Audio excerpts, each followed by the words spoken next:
Assalamualaikum warahmatullahi wabarakatuh.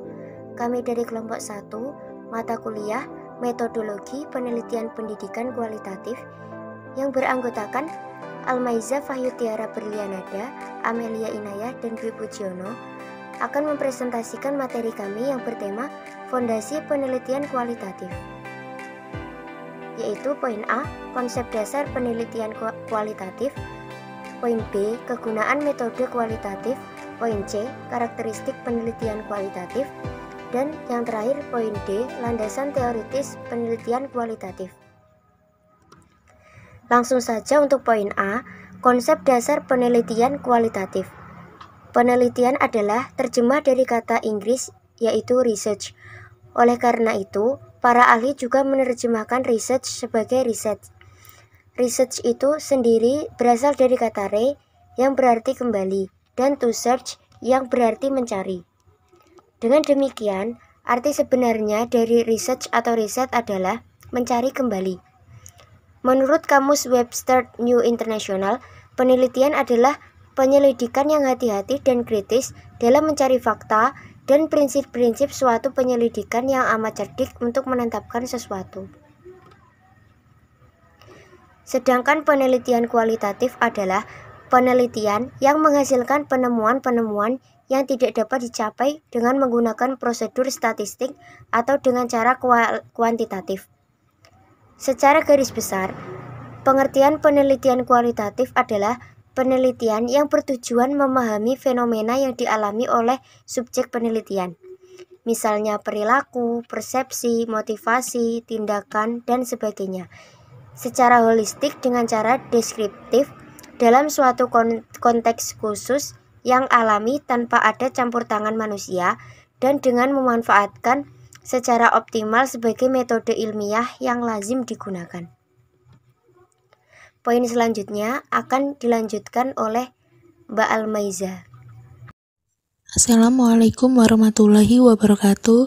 Saya Almaiza Fahyutiara Berlianada akan menjelaskan mengenai kegunaan metode kualitatif.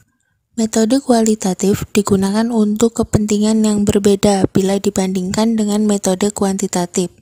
Berikut ini merupakan beberapa kegunaan dari metode kualitatif. Yang pertama, penelitian kualitatif digunakan apabila masalah penelitian belum jelas, masih remang-remang, atau mungkin malah masih gelap.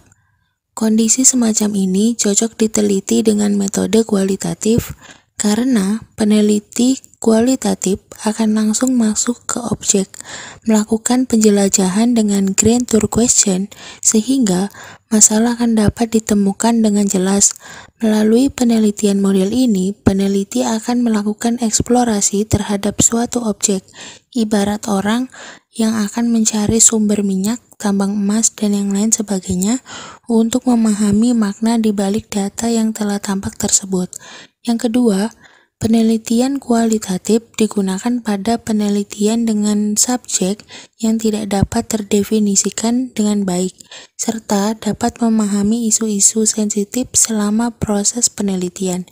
Yang ketiga, penelitian kualitatif digunakan untuk menjelaskan suatu fenomena dengan sedalam-dalamnya dengan cara pengumpulan data yang sedalam-dalamnya pula, yang menunjukkan pentingnya kedalaman dan detail suatu data yang diteliti.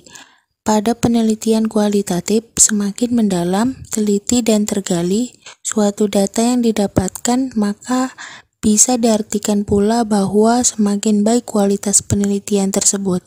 Maka, dari segi besar yang responden atau objek penelitian, metode penelitian kualitatif memiliki objek yang lebih sedikit dibandingkan dengan penelitian kuantitatif, sebab lebih mengedepankan ke dalam data, bukan kuantitas data.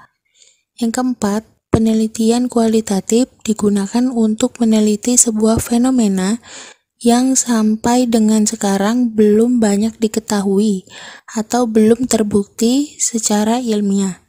Yang kelima, penelitian kualitatif digunakan untuk meneliti yang berkeinginan untuk menggunakan teknik-teknik yang belum banyak diketahui di dalam bidang ilmu pengetahuan. Selanjutnya akan diteruskan oleh rekan saya, Mas Dwi Pujiono. Baiklah, saya akan meneruskan penjelasan dari teman saya, yaitu yang ke-C, karakteristik penilaian kualitatif. 1. Menggunakan pola berpikir induktif atau empiris rasional atau bottom-up. Yang kedua, metode kualitatif sering digunakan untuk menghasilkan grounded teori, yaitu teori yang timbul dari data bukan dari hipotesis seperti dalam metode kuantitatif. Yang ketiga, perspektif emik atau partisipan sangat diutamakan dan dihargai tinggi. Minat peneliti banyak terurah pada bagaimana perspektif dan makna menurut sudut pandang partisipan yang diteliti, sehingga bisa menemukan apa yang disebut sebagai fakta fenomenologis. Yang keempat, penelitian jenis kualitatif tidak menggunakan rancangan penelitian yang baku.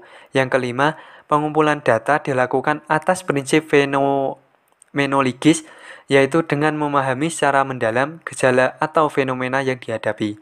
Yang keenam, peneliti berfungsi pula sebagai alat pengumpul data sehingga keberadaannya tidak terpisahkan dengan apa yang diteliti.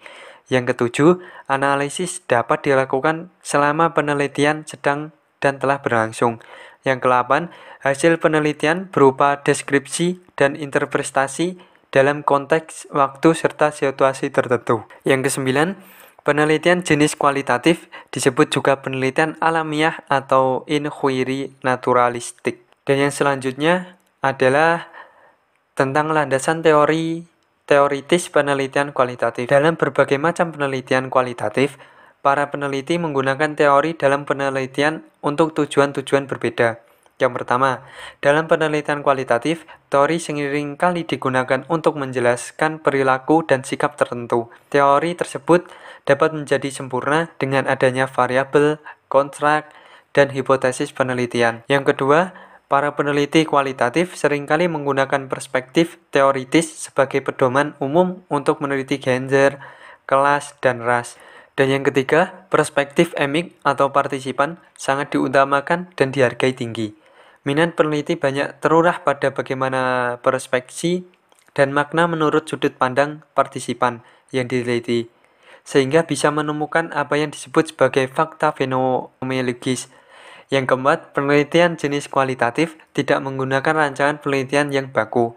Yang kelima, pengumpulan data dilakukan atas dasar prinsip fenomenologis, yaitu dengan memahami secara mendalam gejala atau fenomena yang dihadapi. Yang keenam, peneliti berfungsi pula sebagai alat pengumpul data sehingga keberadaannya tidak terpisahkan dengan apa yang diteliti. Dan yang ketujuh, analisis data dapat dilakukan selama penelitian sedang atau telah berlangsung. Yang ke-8, hasil penelitian berupa deskripsi dan interpretasi dalam konteks waktu serta situasi tertentu. Yang ke-9, penelitian jenis kualitatif disebut juga penelitian alamiah atau inquiry naturalistik. Dan yang selanjutnya adalah tentang landasan teoritis penelitian kualitatif. Dalam berbagai macam penelitian kualitatif, para peneliti menggunakan teori dalam penelitian untuk tujuan-tujuan berbeda. Yang pertama, dalam penelitian kualitatif, teori sering kali digunakan untuk menjelaskan perilaku dan sikap tertentu. Teori tersebut dapat menjadi sempurna dengan adanya variabel, konstrak, dan hipotesis penelitian. Yang kedua, para peneliti kualitatif seringkali menggunakan perspektif teoritis sebagai pedoman umum untuk meneliti gender, kelas, dan ras.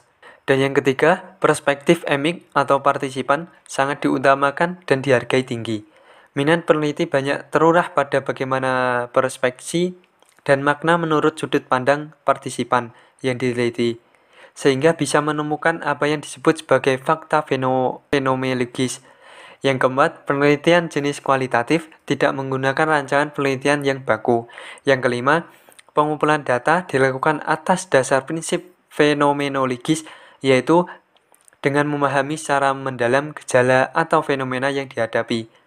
Yang keenam, peneliti berfungsi pula sebagai alat pengumpul data sehingga keberadaannya tidak terpisahkan dengan apa yang diteliti. Dan yang ketujuh, analisis data dapat dilakukan selama penelitian sedang atau telah berlangsung. 8. Hasil penelitian berupa deskripsi dan interpretasi dalam konteks waktu serta situasi tertentu. Yang ke-9, penelitian jenis kualitatif disebut juga penelitian alamiah atau inquiry naturalistik.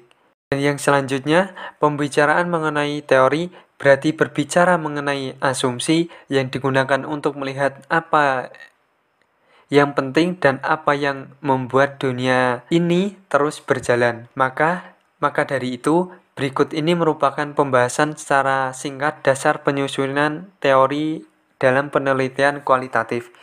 Di antaranya, yang pertama, pendekatan fenomenologik. Dalam pendekatan fenomenologik, peneliti berusaha memahami arti dari berbagai peristiwa dalam settingan tertentu. Dengan kacamata peneliti sendiri, pendekatan ini dimulai dengan sikap diam ditunjukkan untuk menelaah apa yang sedang dipelajari untuknya. Dan yang kedua, pendekatan interaksi simbolik. Pendekatan interaksi simbolik berdasarkan pandangan dan asumsi bahwa pengalaman manusia diperoleh lewat interaksi, objek, orang-orang, situasi, dan peristiwa-peristiwa tidak dengan sendirinya mempunyai arti dan arti diberi untuknya. Yang ketiga, pendekatan kebudayaan. Pendekatan kebudayaan merupakan adaptasi oleh peneliti pendidikan terhadap rancangan penelitian etnografi kepada latar pendidikan dan problema yang ada tergolong baru sekitar tahun terakhir. Dan yang keempat, pendekatan etnometodologi.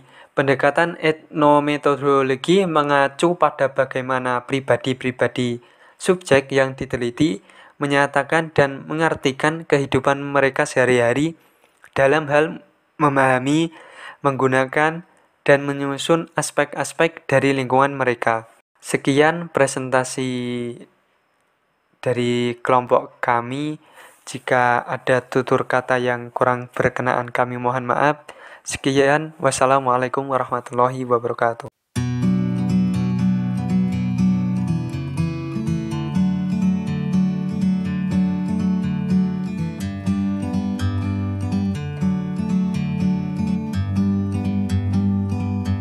Like a bird on a tree,